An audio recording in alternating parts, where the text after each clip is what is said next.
Dear student, मैं अनिल कुमार पांडे अपने YouTube channel पर पुनः एक टॉपिक लेके आया हूँ। मित्रों, हम हिंदुस्तानी की बात करते हैं, लेकिन हमको बहुत सारी चीज़ें, अपनी जो बेसिक चीज़ें हैं उसकी जानकारी नहीं होती। और उसी बेसिक चीज़ों में से मैं एक लेके आया हूँ लोकसभा। लोकसभा में हर व्यक्ति को जानना चाहिए कि हमारे देश में लोकसभा की कितनी सीटें हैं, कितनी राज्य से हैं, कितनी केंद्र से हैं, मतलब केंद्र शासित प्रदेश से है, कितना राष्ट्रपति मनोनीत करता है और किस राज्य में सबसे अधिक लोकसभा सीट है। तो इस तरह की जानकारी हर व्यक्ति को होना चाहिए। इस उद्देश्य से मैं इस टॉपिक लेकर आया हूं और कंपटीशन के भी दृष्टि से बहुत ही अच्छा, निश्चित रूप से प्रायः परीक्षाओं में का दो क्वेश्चन लेकर के लोकसभा आ ही जाता है। तो मित्रों, चलिए शुरू करते हैं। सबसे पहले हम ये बताना चाहते हैं कि भारत का जो संविधान है उसमें जो सरकार के गठन की बात है, तो उस सरकार के गठन में तीन चीजें समाहित हैं। एक तो लोकसभा ही है, दूसरा क्या है, राज्यसभा। क्या है? राज्यसभा और प्लस क्या है, राष्ट्रपति।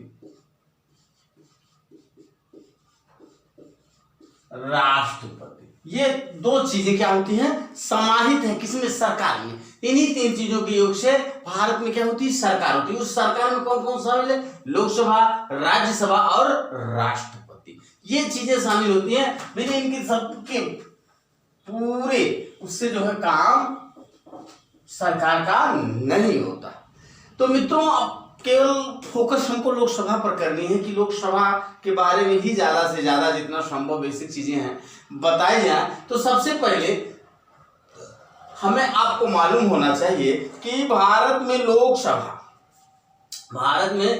लोकसभा की सीटें कितनी हैं, अधिकतम सीटें कितनी हैं, 552 है। और ये कब से है, 1991 की जनगणना, 1991 की जनसंख्या, 1991 की जनसंख्या के आधार पर जनसंख्या। तो कहने का मतलब ये हुआ कि भारत में जो लोकसभा सीटों की या सदस्यों की जो अधिकतम संख्या है वो कितनी है, 552। और ये किस जनसंख्या के आधार पर निर्धारित की गई है, 1991 की जो जनगणना हुई थी उसमें जो जनसंख्या भारत की, उस जनसंख्या के आधार पर 552 क्या की गई है, निर्धारित की गई है। डियर स्टूडेंट, अगर आप ध्यान दें कि अगर अब आपके मन में शंका हो रही होगी कि पुनः ये कब निर्धारित की जाएगी, 91 से 21 आ गई लेकिन अभी और कोई निर्धारण नहीं हुआ, ना तो संख्या घटी है ना तो संख्या बढ़ी हुई है। तो आपको ये जानना चाहिए कि 2026 में क्या होना है, 2026 में पुनः लोकसभा सीटों का क्या होना है, निर्धारण होना है। अगली जनगणना जब होगी, इसी जनगणना जो आप जनगणना के बाद जो 11 में होती है, 11 के बाद 21 में होनी है, तो 21 में जब जनगणना होगी उसके आधार पर 2026 में लोकसभा सीटों का जो क्या होगा, निर्धारण किया जाएगा। अब आपका यही देखिए दो क्वेश्चन तैयार हो गया। पहला क्वेश्चन क्या हुआ कि लोकसभा में सदस्यों की संख्या कितनी, 552। दूसरा ये हो गया, ये जो 552 संख्या लोकसभा में निर्धारित की गई किस सन के आधार पर, किस सन की जनसंख्या के आधार पर, 1951 के आधार पर। तीसरा क्वेश्चन ये आपका बन सकता है कि आने वाले समय में, मतलब किस सन में जो है लोकसभा सदस्यों के निर्धारण का प्रस्तावित है, तो आपका उत्तर होना चाहिए 2026 में। डियर स्टूडेंट, आगे बढ़ते हैं। तो देखिए ये दो चीजें क्लियर हुई कि संख्या क्या हुई, 552। अब अगर देखा जाए कि अधिकतम टोटल संख्या कितनी है, 552, और इसमें राज्य का कितना है, 500 कितना है, 30 जो आपके 28 राज्य हैं उनसे इनका पूरा प्रतिनिधित्व जो आ रहा है वो कितना है, 530 सदस्य इन राज्यों से आते हैं। और उसके बाद अगर ये देखा जाए कि अब जो केंद्र शासित 9 आपके हैं उसमें से कितने आते हैं, तो उसमें से आते हैं कितने, 20। केंद्र शासित प्रदेशों का जो मतलब प्रतिनिधित्व है लोकसभा वो कितना है, उसकी संख्या कितनी है, 20 है। तीसरा ये क्या है आपका, राष्ट्रपति। राष्ट्रपति कितने लोगों को मनोनीत कर सकता है, 2 लोगों को मनोनीत कर सकता है। किसके लिए, लोकसभा सदस्य के रूप में, वो भी कब, जब ये लगे कि लोकसभा में सदस्यों की संख्या कम है। अगर अब आप इसको मतलब योग करेंगे 530, 20 और 2 को, तो टोटल संख्या कितनी आएगी, 552 आएगी। तो मित्रों ये राष्ट्रपति। उसके बाद अगर आप विचार करें तो यह प्रश्न होता है कि लोकसभा के सदस्यों का कार्यकाल कितना होता है। लोकसभा के सदस्यों का कार्यकाल जो होता है वो कितना होता है, 5 वर्ष होता है, ठीक है। लेकिन यहां भी दिक्कत हुई जब संविधान सभा की गठन हुई, जब संविधान भारत का बना उस समय जो लोकसभा के सदस्यों का कार्यकाल था क्या था, 5 वर्ष था। कितना था, 5 वर्ष था। परंतु कब, 1942 में 1976 में 42वें संविधान संशोधन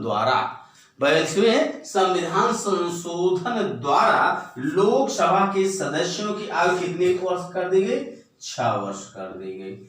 लेकिन पुनः 44वें संशोधन के द्वारा इसे क्या किया, 5 वर्ष कर दिया गया। अर्थात अगर आपसे पूछा जाए कि लोकसभा सदस्यों की संख्या मतलब ये कार्यकाल कै वर्ष का है, तो निश्चित रूप से आपका उत्तर 5 वर्ष होना चाहिए। अगर ये कहा जाए कि कब 6 वर्ष हुआ था, तो आप याद रखिएगा 42वें संविधान संशोधन 1976 के द्वारा 6 वर्ष लोकसभा सदस्यों का कार्यकाल निश्चित किया गया। उसके बाद अगर आप चर्चा आपसे की जाए कि भाई लोकसभा अध्यक्ष, क्योंकि जब लोकसभा का गठन होता है आप प्रत्यक्ष मतदान प्रणाली द्वारा जनता द्वारा जब लोकसभा के सदस्य चुने जाते हैं तो उनका कार्यकाल 5 वर्ष होता है। और अब वही जो सदस्य होते हैं उन्हीं सदस्यों में से निर्वाचित जो सदस्य होते हैं उसमें से एक को क्या चुना जाता है, लोकसभा का अध्यक्ष चुना जाता है। और वही अध्यक्ष जो लोकसभा का अध्यक्ष चुना जाता है वही अध्यक्ष क्या करता है, लोकसभा की कार्यवाही का क्या कहता है, की अध्यक्षता करता है। तो अब अगर ये बात की जाए कि भाई प्रथम लोकसभा अध्यक्ष कौन था, तो कौन थे, गणेश मावलंकर थे, जीबी मावलंकर उनको बोला जाता है। क्या था, जीबी मावलंकर,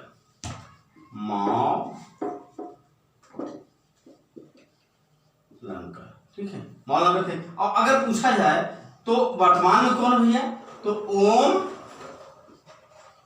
बिरला। ओम बिरला इस समय जो आपकी लोकसभा चल रही है उस लोकसभा के अध्यक्ष कौन है, ओम बिरला। तो मित्रों आप देखिए तो कम से कम 15-16 क्वेश्चन यही इतने से लोकसभा के तैयार हो रहे हैं। पहला ये कि लोकसभा में अधिकतम सदस्यों की संख्या 552। अगर आपसे पूछा जाए कि 552 में से राज्य का प्रतिनिधित्व कितना होता है, जो जिन्हें पूर्ण राज्य का दर्जा प्राप्त है तो उनका 530 सदस्यों का प्रतिनिधित्व होता है। यदि आपसे पूछा जाए केंद्र शासित राज्यों का प्रतिनिधित्व कितना होता है तो आपका उत्तर होना चाहिए कि 20 होता है। यदि आपसे पूछा जाए कि एंग्लो इंडियन मतलब राष्ट्रपति द्वारा कितने सदस्यों को मनोनीत किया जा सकता है तो लोकसभा में मात्र 2 सदस्यों को राष्ट्रपति द्वारा मनोनीत किया जा सकता है। यदि आपसे पूछे कि लोकसभा के लिए चयनित सदस्यों का कार्यकाल कितना होता है तो वो कितना होता है, 5 वर्ष था जब संविधान बना था। लेकिन 1976 में 42वें संविधान संशोधन द्वारा उम्र को बढ़ा करके क्या कर दी गई थी, कार्यकाल को 6 वर्ष कर दिया गया था। परंतु 44वें संविधान संशोधन द्वारा पुनः इसे 5 वर्ष कर दिया गया जो आज भी है। अगर आपसे पूछा जाए कि लोकसभा का प्रथम लोकसभा अध्यक्ष कौन था, तो वो होगा मावलंकर और जीवी मावलंकर। और अगर ये आपसे ये पूछा जाए कि वर्तमान में लोकसभा अध्यक्ष कौन है, तो आपको ओम, आपका उत्तर होना चाहिए कि ओम बिरला। तो धन्यवाद डियर स्टूडेंट। ये आपका देखिए 15-20 क्वेश्चन अगर आप ध्यान देंगे तो निश्चित रूप से आपका तैयार हो जाएगा। और निश्चित रूप से आप देखिए, अगर वीडियो अच्छा लगे तो लाइक एवं सब्सक्राइब जरूर करें। धन्यवाद।